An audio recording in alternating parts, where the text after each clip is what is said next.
রাজধানীর বাড্ডার দক্ষিণ আনন্দনগরের আনসার ক্যাম্পের পাশে একটি বাসায় গ্যাস লিকেজ থেকে বিস্ফোরণে একই পরিবারের নারী ও ৩ শিশুসহ ৫ জন দগ্ধ হয়েছেন।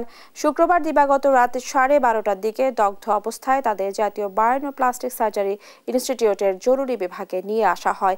সার্জারি ইনস্টিটিউটের আবাসিক চিকিৎসক ডাক্তার শাওন বিন রহমান জানান, রাতে বাড্ডা এলাকা থেকে গ্যাস বিস্ফোরণে নারী ও শিশুসহ একই পরিবারের ৫ জনকে জরুরি বিভাগে নিয়ে আসা হয়। তাদের প্রত্যেকের শ্বাসনালী পুড়ে গেছে।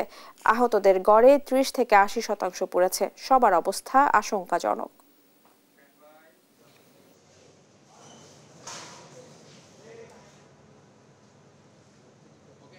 সবারই আসলে মেজর বার্ন।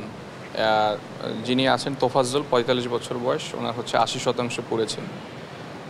মানসুরা ৩৫ বছর বয়স, ওনার হচ্ছে আপনার 67% পুড়েছে। এবং ওই ফ্যামিলিরই ৩টি বাচ্চা আছে, মেয়ে বাচ্চা। ওনাদেরও হচ্ছে একজনের ৬৬%, একজনের ৬০% এবং একজনের ৩০% পুড়েছে এবং সবার শ্বাসনালী পুড়েছে। সবাই আশঙ্কাজনক অবস্থায় আছে।